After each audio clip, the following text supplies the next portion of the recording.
Hello friends, welcome to Telugu audio story. మీరు కనుక ఛానల్ని ఫస్ట్ టైం చూస్తున్నట్లయితే ఛానల్ సబ్స్క్రైబ్ చేయండి, లైక్ చేయండి. అలాగే ఈ స్టోరీపై మీ వాల్యుబుల్ ఒపీనియన్ని కమెంట్ రూపంలో తెలియచేయండి. ఇక కథలోకి వెళ్దామా? వీడియో చూస్తున్నందరూ కింద కనిపిస్తున్న హైప్ ఆప్షన్లోకి వీడియోని ఎంకరేజ్ చేయండి. ఇప్పుడు ఆ ఛాన్స్ మిస్ అయింది. మళ్ళీ ఛాన్స్ వచ్చే వరకు వెయిట్ చేయడమే మనకున్న ఒకే ఒక్క అవకాశం. నీ సొంత తెలివితేటలు ప్రదర్శించకుండా అన్నీ మూసుకొని కూర్చో. ఛాన్స్ వచ్చినప్పుడు చెప్తా. చెప్పింది చెప్పినట్టు మిస్ కాకుండా చేయడానికి చూడు అని తగలబడిపోతున్న అదే కసితో స్నానం చేసి రెడీ అయ్యి ప్రీతిని కలవడానికి స్టార్ట్ అయ్యాడు. జీప్ పార్క్ చేయడమే హాస్పిటల్లోకి పరిగెత్తారు ముగ్గురు. ఐసీయూలో ఉన్నారు యోగేందర్. ఐసీయూ వెయిటింగ్ రూమ్ లో ఉన్న సుచిత గారిలో ఆమె తరం మొండిలను చూసినా కదలిక లేదు. అలా ఎమోషన్లెస్ గా ఆవిడ ఉండటం అభిని భయపెడుతూ ఉంటే, అసలు ఎలా జరిగిందంటే ఎప్పుడు జరిగింది అంటూ పరామర్శగా అడుగుతున్న ఆమె చేయి పట్టుకుని లేచిన సుచిత గారు, నీకోసమే అంకుల్ వెయిట్ చేస్తున్నారు, వెళ్దాన్రా అంటూ లోపలికి తీసుకువెళ్తే తరణ్ మున్నే ఇద్దరు అక్కడే ఉండిపోయారు. సహస్ర వెళ్లి కలిసిన తర్వాతే యోగేందర్ హాస్పిటలైజ్ అయ్యారు. ఇప్పుడు సహస్ర మీద ఏ చిన్న మాట వచ్చినా ఎవ్వరూ తీసుకోవడానికి సిద్ధంగా లేరు. ముఖ్యంగా యోగేంద్ర విషయంలో రాజ్ ఎవ్వరిని ఎక్స్క్యూజ్ చేయడు. అదే అస్సలు టెన్షన్. భయపడకు, ఏం కాదు అని మున్ని ధైర్యం చెప్తూ ఉంటే, ఆ అన్న బయటకు వచ్చే వరకు ఇలా టెన్షన్ గా కూర్చోవడం నా వల్ల కాదు. అంకుల్ని ట్రీట్ చేసిన డాక్టర్తో మాట్లాడొద్దాం అని తరంగ్ అడిగితే సరే అని తనతో పాటు వెళ్ళింది మున్ని. కాన్షియస్ లో లేరు యోగేందర్. అభి వచ్చాడు అని చెప్తూ సుచిత గారు తట్టి లేపితే కళ్ళు తెరిచిన యోగేందర్ పూర్తిగా నీరసం పీకేసినట్టు వడిలిపోయిన ఆయన ముఖంలో నిన్నటి గాంభీర్యం ఏ మాత్రం లేదు. సహస్ర గురించిన టెన్షన్ తో యోగేంద్ర పిలుస్తూ ఉంటే అభి దగ్గరికి రావడంతో సుచిత గారు ఆయన్ని ప్రాపర్ గా కూర్చోబెట్టి బయటకు వెళ్ళిపోయారు. ప్రెసెంట్ ఆ సిచ్యువేషన్ అభిని చాలా భయపెడుతోంది. ఆ టెన్షన్ తన మొహంలో కొట్టొచ్చినట్టు కనిపిస్తూ ఉంటే, భయపడక అభి, ఇంకా ఇంకా దానికి ఏడ్చేదానికి ఓపిక లేదు అనడంతో బాధ ప్లస్ భయం మిక్స్ చేసిన గిల్టీ ఫీలింగ్ అభిని చుట్టేసింది. యోగేందర్ నుంచి ఎటువంటి వర్డ్స్ ఊహించనివి. రాజ్ రిలీజ్ అవ్వడం వలన, లేదంటే సహస్ర చూపించిన నిజాల వలన? ఛాన్స్ లేదు. సహస్ర చూపించిన నిజాలలో కొన్ని ముందు నుంచి అందరి మధ్య తిరుగుతూనే ఉన్నాయి. కానీ ఏ రోజు యోగేంద్ర వాటిని యాక్సెప్ట్ చేయలేదు. పైగా అవన్నీ రాజ్ సృష్టించాడు అని నిందలు వేశారు. ఇప్పుడు సహస్ర అవన్నీ నిజాలని సాలిడ్ ప్రూఫ్ యోగేంద్ర ముందు పెట్టింది. నీ ఊరు కప్పిన నిప్పులా అసలు రహస్యం అలానే ఉన్నా అది సహస్రకు తెలిసినా బయట పెట్టలేదు. So no doubt Raj release అవ్వడం తీసుకోలేకపోతున్నాడు అని స్ట్రాంగ్ కంక్లూజన్ కి వచ్చేశాడు అభి. కూతురు చావు చూసి ఆ రోజు పడిపోయింది. ఈ రోజు చావునడం లేదని విరక్తితో కేవలం నా కోసం బ్రతుకుతుంది అని యోగేందర్ హెవీ ఫీల్ తో చెప్తూ ఉంటే, ఆయన చేయి పట్టుకుని, ప్లీజ్ అంకుల్, రాజ్ రిలీజ్ గురించి మీరు స్ట్రెస్ తీసుకోవద్దు. వాళ్ళిద్దరు పెళ్ళయ్యే వరకే రాజ్ బయట ఉంటాడు. ఇంకా వాడి డెత్ సెంటెన్స్ క్యాన్సిల్ అవ్వలేదు. అదంతా మీ చేతిలోనే ఉంది అని యోగేంద్ర మెంటాలిటీకి తగ్గట్టు రాజ్ సిచ్యువేషన్ ఎక్స్ప్లెయిన్ చేస్తున్నాడు అభి. అదేమీ పట్టనట్టే పిల్లోకి నెక్స్ట్ సైడ్ ఉన్న ఫైల్ తీసుకున్న యోగేందర్, దీనిలో ఉన్నవన్నీ నిజాలే కదా అని సూటిగా ప్రశ్నించాడు. క్షణం బ్రేక్ తీసుకుని లాంగ్ బ్రీత్ తో యాక్సెప్ట్ చేశాడు అభి. దీనిలో ఉన్నవి మాత్రమే నిజాలా అని స్ట్రెస్ చేసి ప్రశ్నిస్తూ ఉంటే అర్థం కాని కన్ఫ్యూజన్. మళ్ళీ మళ్ళీ ఇవి మాత్రమే నిజాలా అని యోగేందర్ పట్టి పట్టి అడుగుతూ ఉంటే, సునామీ ముందు ప్రశాంతతలా కనిపిస్తున్న యోగేంద్ర సహనానికి లేచి నిలబడిన అభి బెడ్ నుంచి నెమ్మదిగా 4 అడుగులు వెనక్కి వేశాడు. చెప్పరా, ఇవి మాత్రమే నిజాలా అంటూ ఫైల్ విసిరి కొట్టి గర్జిస్తున్న యోగేంద్ర గొంతు రూమ్ మొత్తం దద్దరిల్లుతూ ఉంటే ఆ ఫైల్ కి మించి ఇంకేదో తెలిసిందని అర్థమైన అభి అది ఎవరి వల్ల అని ప్రశ్నించుకుంటూ సైలెంట్ గా నిలబడ్డాడు. కొడుకులు లేని మాకు నీలాంటి ఒక కొడుకుంటే బాగుండు అని నా భార్య నేను చాలాసార్లు అనుకున్నాన్రా. అది పోతూ పోతూ అన్ని బంధాలు తెంచేసిపోయింది. కానీ నువ్వు ఇంకా చచ్చిన దానికి అన్నగా మాకు కొడుకుగా నిలబడి నిజాన్ని దాస్తూ మా పరువు కాపాడుతూ కంటికి కనిపించని బరువు మోస్తున్నావు కదరా. ఎందుకురా ఎందుకురా ఇదంతా? తప్పు చేసిన నా కూతురి కోసం వాడు నువ్వు ఎందుకురా ఇంత కష్టపడాలి? మా పరువు కోసం, మా ప్రాణాల కోసం నిజం తెలిసినా బయట పెట్టకుండా నువ్వు, ప్రాణం పోతున్నా పట్టించుకోకుండా వాడు. ఎందుకురా ఇదంతా చేస్తున్నారు? ఎందుకురా ఇంకా మమ్మల్ని అది వదిలి వెళ్ళిన మోసంలో బతికిస్తున్నారు? అవినాష్తో అక్రమ సంబంధం పెట్టుకొని ఆ దరిద్రానికి అది బలైపోయిందని ఎందుకురా మా దగ్గర దాచారు అని రగిలిపోతున్న ఆవేదనతో అరుస్తున్నారు యోగేందర్. నిజానికి అవి అరుపులు కాదు, ప్రశ్నలు కూడా కాదు. కన్న పేగు మీద ఇప్పటి వరకు ఉన్న నమ్మకం చెదిరిపోయిన ఆవేదన, సిగ్గు మోసంతో, అవమాన భారంతో మొక్కలైన ఒక తండ్రి గుండె కృంగుబాటు. కూతురు గురించి ఫ్రెండ్స్, పార్టీస్, ఆల్కహాల్ లాంటి చిన్న చిన్న విషయాలే అంగీకరించని ఆ తండ్రి ప్రేమ, నమ్మకం ఇప్పటి వరకు రాజ్ దాసిన రహస్యం కళ్ళ ముందుకు వచ్చి తగలబెట్టేస్తుంటే భరించలేకపోతున్నారు. ఆయన పెయిన్కి జాలి పడడం తప్ప చేయగలిగేది ఏమీ లేని అభి కాళ్ళ కింద భూమి సన్నగా కదులుతున్న ఫీలింగ్. ఈ పెయిన్ పగవాళ్ళకి కూడా ఉండకూడదని ఇన్ని సంవత్సరాలు విషిత మరణం వెనుక అసలు రహస్యాన్ని భూస్థాపితం చేసేశాడు రాజ్. ఇప్పుడు ఎవరా రహస్యాన్ని తవ్వి యోగేంద్ర ముందు నిలబెట్టారు అని ఆలోచిస్తూనే నెమ్మదిగా దగ్గరికి వెళ్లి హత్తుకుని తగలబడిపోతున్న ఆ తండ్రి గుండెకి కాసేపు ఓదార్పుగా మారాడు అభి. ఎందుకురా ఇలా చేశారు అని మళ్ళీ మళ్ళీ అదే ప్రశ్న కుమిలిపోతూ అడుగుతున్నాడు యోగేందర్. అవినాష్ విషితల బంధం గురించి తెలిసిన తర్వాత కూతురు మీద కోపం, కూతురు చేసిన తప్పుతో మిగిలిన ఆవేదన కన్నా పదింతలు ఎక్కువగా కూతురు చంపిన హంతకుడిగా ఇప్పటి వరకు రాజ్ని చూసిన ఆయన అవివేకం లోపల నుండి కాల్చేస్తుంది. ఎవరు ఎవరంకుల్? నిజానికైతే ఈ ప్రశ్న అవసరం లేదు, కానీ ఇప్పుడున్న పరిస్థితులకి తెలుసుకోవడం చాలా అవసరం అని అభి ఆయన్ని వదలకుండానే అడిగితే, అవినాష్ అని యోగేందర్ నోటి నుంచి వినడమే షాక్ కొట్టిన వాడిలా ఆయన్ని వదిలి చూశాడు అభి. వాడేరా అనీష్గా మారిన అవినాష్. పెళ్లంతా సహా వచ్చి కలిశాడు. విషిత నన్ను ప్రేమించింది మీకు చెప్పడానికి భయపడింది. మీరు స్టేటస్ చూసుకుని రాజ్కిచ్చి పెళ్లి చేశారు. అడ్జస్ట్ అవ్వడానికి ట్రై చేసి ఫెయిల్ అయినా ఆ డిప్రెషన్లో తన మనసులో ఉన్న నన్ను మళ్ళీ కావాలనుకుంది. మా ఇద్దరి ప్రేమని యాక్సెప్ట్ చేయలేని రాజ్ ఆవేశానికి తన ప్రాణాలు పోయాయని ఇప్పటి వరకు మీరు దాచిన రహస్యాన్ని చూపించాడు వాడు అని చెప్పడంతో, అవినాష్ ఇండియా వచ్చి అంకుల్ని కలిశాడా అని ఆశ్చర్యంతో పాటు ఎన్నో అనుమానాలు అభిలో. వాడంతట వాడే అంకుల్ దగ్గరికి వచ్చి నిజం చెప్పాడంటే రాజ్ మీద ఉన్న వాడి పగ వదిలేశాడా? నిజంగా వాడు విషిత కోసమే ఇదంతా చేశాడా? అంటే అంటే వాడు విషితని ప్రేమిస్తున్నాడు. జెస్సికాతో సహా వచ్చాడు అంటే జెస్సికా దగ్గర వాడి ఐడెంటిటీ రివీల్ చేశాడు. అంత నిజాయితీ ఉందా వాడిలో? అంటే రాజ్ చెప్పింది నిజమా? విషిత వాడిని ప్రేమించిందా? మరి మెంటల్గా రాజ్ని ఎందుకు సాధించింది? ఎందుకు వాడిని అంత టార్చర్ పెట్టింది? అవినాష్ కోసమేగా అని ఎన్నో ప్రశ్నలు, ఎన్నో అనుమానాలు మళ్ళీ కొత్తగా మొదటి నుంచి అంతా తవ్వుతున్నాయి. వీటన్నిటి మధ్య అర్థం కాని పెద్ద పజిల్లా మిగిలిపోయింది మాత్రం విషిత.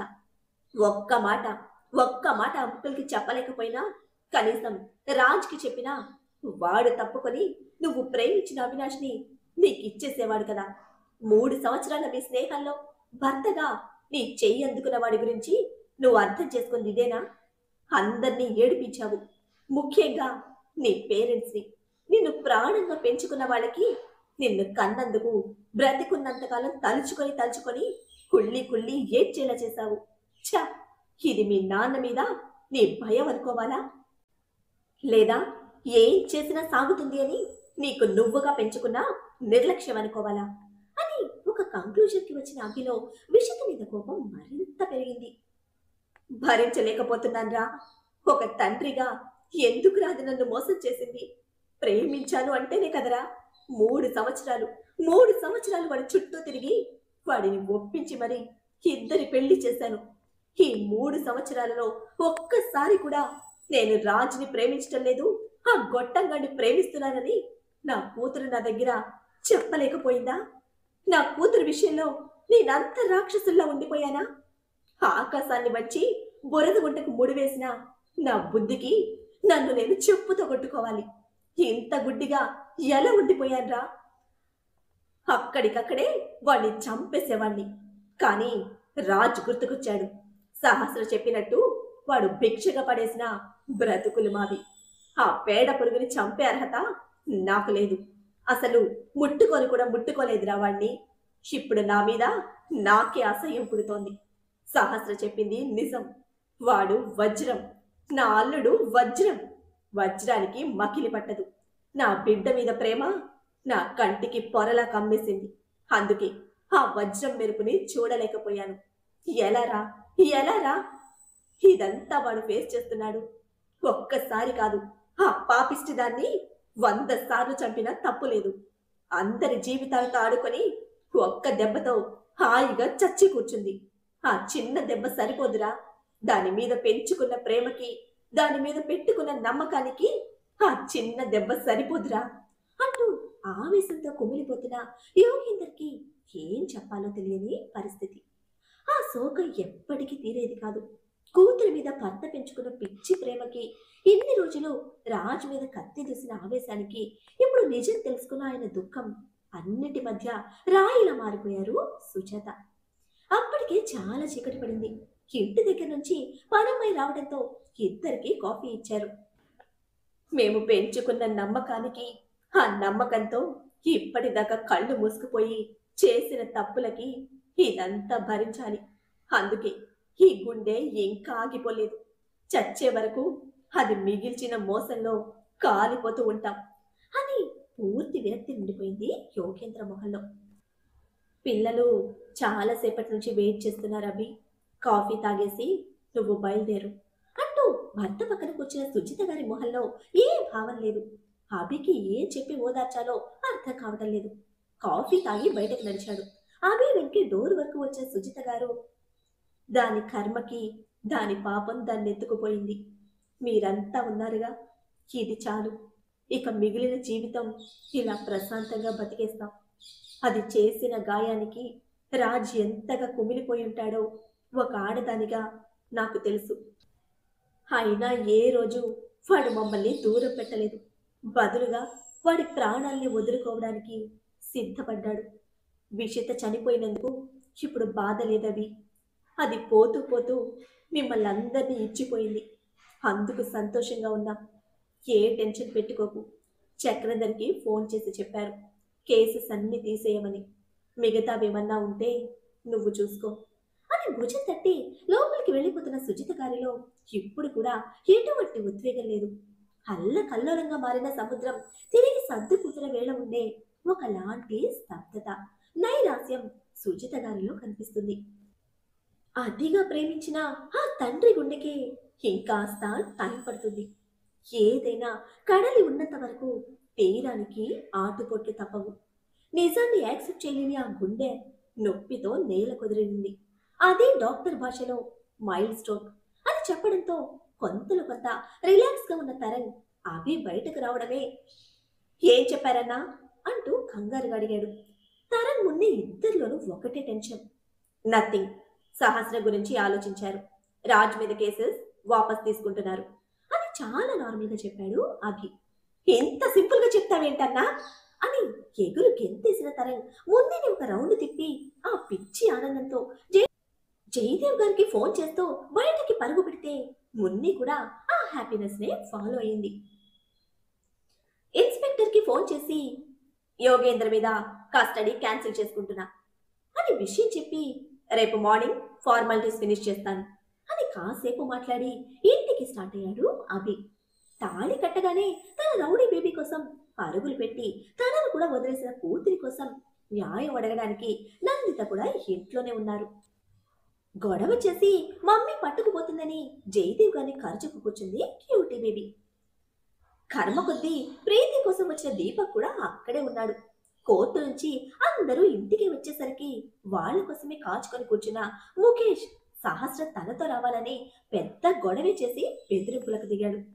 వాడి చేతిలో ఉన్న సిచ్యువేషన్ కి తన డెసిషన్ చెప్పిన సహస్ర ఇక పూర్తిగా అలసిపోతే మానస గారు తినిపించడంతో ఆకలి కోసం కాకపోయినా తన బిడ్డ కోసం తిని ఇక మెడిసిన్స్ వేసుకుని పడుకుంది. బిడ్డొచ్చిన వేళ గొడ్డొచ్చిన వేళ అంటారు. కడుపులో బిడ్డతో సహస్రమ్మ ఇంట్లో కాలు పెట్టిన వేళ విశేషం. ఇన్ని సంవత్సరాలు వేధించిన సమస్యలన్నీ తొలగిపోయాయి. ఇంతకాలం పరీక్షించిన ఆ కాలం కూడా తల వంచింది. నిజంగా ఇదంతా ఆ అమ్మాయి గారి అదృష్టమనే చెప్పాలి. లేదంటే ఆ మొండి మనిషి మనసు ఇంత తొందరగా మారుతుందా? సహస్రమ్మ మాట మనసుకు తీసుకొని మన రాజుబాబు మీద కేసులన్నీ వెనక్కి తీసుకున్నాడంటే ఇంకా నాకు నమ్మబుద్ధి కావటం లేదు అని కళ్ళొత్తుకుంటూ ఇంకా నమ్మలేని ఆశ్చర్యాన్ని వ్యక్తం చేసింది సుజాతమ్మ. అందరూ ఇంకా అదే షాక్లో ఉన్నారు. మానస గారికైతే అసలు ఆ సంతోషాన్ని ఎలా చూపించాలో కూడా తెలియటం లేదు. పండగలప్పుడు కూడా ఇంత హడావిడి చేయలేదు. అప్పటికప్పుడు తలారా స్నానం చేసి దేవుడికి దీపం పెట్టుకొని ఎన్ని మొక్కులు మొక్కుకున్నారో లెక్కే లేదు. ఇదేమీ తెలియని సహస్ర గురించి అడిగితే నిద్రపోతుంది అన్నారు జయదేవ్. ఆయనకు మాత్రం ఇంకా అనుమానంగానే ఉంది. రాజు మీద ఎంతో అభిమానంగా ఉండే యోగేందర్ రాజు గురించి పూర్తిగా తెలిసినా కూడా కూతురు మీద ప్రేమతో అల్లుడి మీద కత్తి కట్టాడు. ఇప్పటికిప్పుడు సహస్ర గురించి అదంతా ఆపేశాడంటే నమ్మబుద్ధి కావటం లేదు జయదేవ్ గారికి. కాకపోతే అందరిలో అది అడగలేకపోతున్నారు. నువ్వు చెప్పరా, నీ నోటితో నువ్వు చెప్పు, ఇదంతా నిజమే కదా? రాజ్కి ఇక ఏమీ కాదు కదా అని రెండు చేతులతో బలంగా పట్టుకుని నీళ్ల కుండలు నిండిన కళ్ళతో ఊపిరి బిగబట్టి అడుగుతున్నారు మానస. ఆ తల్లి కళ్ళలోని సంతోషానికి 1000 దీపాల వెలుగు కూడా సరిపోదు. ఆ సంతోషం వెనుక సహస్ర భవిష్యత్తుంది, తన కష్టం కన్నీరు ఉంది. నిజమాంటీ, వాడికి ఇంకా ఏమీ కాదు. జరిగింది యాక్సిడెంట్ అని కోర్టు యాక్సెప్ట్ చేస్తుంది. అదంతా నేను చూసుకుంటాను. మీరింకా దేని గురించి ఆలోచించకుండా సహస్ర గురించి చూసుకోండి చాలు అని చెప్పిన అభిలో ఒక గ్రేట్ రిలీఫ్. ఒక్కడుగులో అభిని చేరి గట్టిగా హత్తుకుంది ప్రీతి. అసలే బేబీ పింక్ షేడ్ లో ఉండే ప్రీతి మొహం ఆ హ్యాపీ సిచ్యువేషన్ కి సిమ్లా ఆపిల్ రెడ్ లో కందిపోయింది. నువ్వు కూడా ఏంటే అని ప్రీతిని కన్సోల్ చేస్తూ తనతో పాటు కూర్చున్న అభి అసలు నిజాన్ని దాచి వాళ్ళకు చెప్పాల్సింది మాత్రమే చెప్పాడు. ఈ విషయం సహస్ర వింటే ఎంత పొంగిపోతుందో అనుకున్న మానస గారు ఆ క్షణం సహస్ర డిసిషన్ పూర్తిగా మర్చిపోయారు. వాళ్ళ హ్యాపీనెస్ చూస్తున్న దీపక్కి మాత్రం అందరినీ ఒకేసారి చంపేసి ఆస్తిని ప్రీతిని ఎత్తుకుపోవాలన్నంత కోపం కసితో రగిలిపోతున్నాడు. ఒకవేళ ఈ అదృష్టం సహస్ర అయితే ఆ అదృష్టాన్ని రాజ్కి శాశ్వతంగా దూరం చేసి నాకు కావాల్సింది దక్కించుకుంటాను అని కసిగా మనసులో అనుకుని బయటకు మాత్రం వాళ్ళ సంతోషంలో భాగమన్నట్టు చాలా కామ్గా ఉండడానికి కష్టపడి నటిస్తున్నాడు. ఇక నందిత గురించి అయితే చెప్పక్కర్లేదు. ఇల్లు కాలి ఒక్కడే ఏడుస్తుంటే చుట్టకు నొప్పడినట్టుంది నందిత సిచ్యువేషన్. తన బేబీ పెళ్లిగా యాక్సెప్ట్ చేయలేని మైండ్తో వచ్చిన నందిత కూతురు తీసుకుపోవడానికి వచ్చి ఇప్పుడు వీళ్ళ మధ్య ఎమోషన్స్ లో ఇరుక్కుపోయింది. డిస్కస్టింగ్. బయట సొసైటీకి కనిపించని ఎన్ని లూప్హోల్స్ ఉన్నాయి వీళ్ళ ఫ్యామిలీలో. వీళ్ళ స్టేటస్ ముందు నేను సైలెంట్ గా వెయిట్ చేయాల్సి వస్తుంది అని ఇరిటేట్ అవుతూ మాట్లాడడానికి చూసిన నందిత అని ఆపారు అమర్నాథ్. ఇప్పుడు టైం కాదు నందు, నువ్వు మాట్లాడినా యూజ్ ఉండదు. కాదు కూడదు, ఇప్పుడే గొడవ చేస్తాను సాధిస్తాను అంటే ఇక్కడి నుంచి వెళ్ళటం కూడా డౌటే, ఆలోచించుకో అనేసి ఆవిడ చెయ్యి వదిలారు. నిజమే, వాళ్ళలో వాళ్ళకి ఎన్నున్నా అభి సైడ్ వాళ్ళందరూ ఉన్నారు. తను సింగిల్ గా ఉంది, పైగా భర్త సపోర్ట్ లేదు. ఇంకా నా కూతురు ఆ ఈ చెట్టుని ప్రేమిస్తోంది. అమర్నాథ్ చెప్పినట్టు ఇది రైట్ టైం కాదు అని అప్పటికే అభి చక్కర దూరిపోయిన కూతుర్ని ఊరిమి చూస్తూ ఉంటే మమ్మీ కోపానికి అభిని ఇంకా టైట్ గా పట్టుకొని ఆకలిస్తుంది రౌడీ బేబీ అంటూ అడిగేసరికి అప్పుడు గుర్తొచ్చింది అందరికి ఇంకా డిన్నర్ చేయలేదని. హోరే, మీ ఇద్దరు ముందు స్నానం చేసిరండి, డిన్నర్ చేద్దాం అని క్యూటీ బేబీని తీసుకువెళ్ళమని ప్రీతికి చెప్పిన మానస గారు హడావిడి మొదలు పెట్టారు. నేను నా రౌడీ బేబీతోనే ఉంటా అంది తల్లిని చూస్తూ. క్యూటీ బేబీ స్టేట్మెంట్ కి డైనోసర్ మమ్మీ మొహం కందగడ్డలా మారిపోతే నా పరువు తీయకే అంటూ కసురుగా చూశాడు అభి. కానీ అదేది పట్టించుకోలేదు క్యూటీ బేబీ. నువ్వు నా సొంతమని లైసెన్స్ కూడా ఇచ్చేసావు, అప్పుడు నీతో ఉంటే తప్పేంటి? సింగిల్గా వచ్చినప్పుడే వేరే రూమ్లోకి వెళ్ళలేదు, ఇప్పుడు కూడా వెళ్ళను అంటూ స్ట్రైట్గా పైన అభి రూమ్కి వెళ్ళిపోయింది క్యూటీ బేబీ. అందరి ముందు ఏ మాత్రం ఆలోచించకుండా డైనమైట్ పేల్చిన కూతురు డెసిషన్కి అమర్నాథ్ గారు పిచ్చ హ్యాపీగా ఉంటే, నందిత మమ్మీ మొహం మాత్రం కోపంతో ఎర్రబడింది. అసలు ప్రెసెంట్ సిచ్యువేషన్ కి, నందిత కండిషన్ కి ఎలా రెస్పాండ్ అవ్వాలో తెలియని పరిస్థితి అందరిది.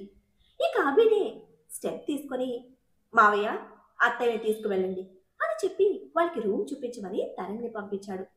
వాళ్ళ వెనకాల ఏంట్రా ఇదంతా అని మానస గారు ఫీల్ అవుతూ ఉంటే, మా అత్తకి నేను నచ్చలేదు, నా నుంచి లాక్కుపోతుందని క్యూటీ భయం, అది నేను చూసుకుంటాను, మీరు ఇది మనసులో పెట్టుకోవద్దు అని ఎక్స్ప్లెనేషన్ ఇచ్చి పైకి వెళ్తూ గెస్ట్ రూమ్ డోర్ స్టెప్ దగ్గర ముఖేష్ ని చూసి పిడికిలి బిగించిన అభి ముఖం కోపంతో ఎర్రబడింది. మరి రాజ్ రిలీజ్ అవుతున్న సంగతి ముఖేష్ కి తెలిసే సహస్ర కోసం ఆ ఇంటికి వచ్చే ధైర్యం చేశాడా? ఇప్పుడు సహస్రకు ముఖేష్ నుంచి డైవర్స్ ఇప్పించడానికి ఈ ఫ్యామిలీ తీసుకోబోయే స్టెప్ ఏమిటి? రాజ్ ముఖేష్ ని కరెక్ట్ గా సెట్ చేస్తాడా? మరి ప్రీతి పరిస్థితి ఏమిటి? దీపక్ నుంచి తను సేవ్ అవుతుందా? ప్రీతిని ఎవరు సేవ్ చేస్తారు? తన లైఫ్ ఏం కానుంది? తెలుసుకోవాలంటే నెక్స్ట్ ఎపిసోడ్ ని ఫాలో చేయండి. అలానే ఈ ఎపిసోడ్ ని లైక్ చేయడం మాత్రం మర్చిపోకండి. Bye friends.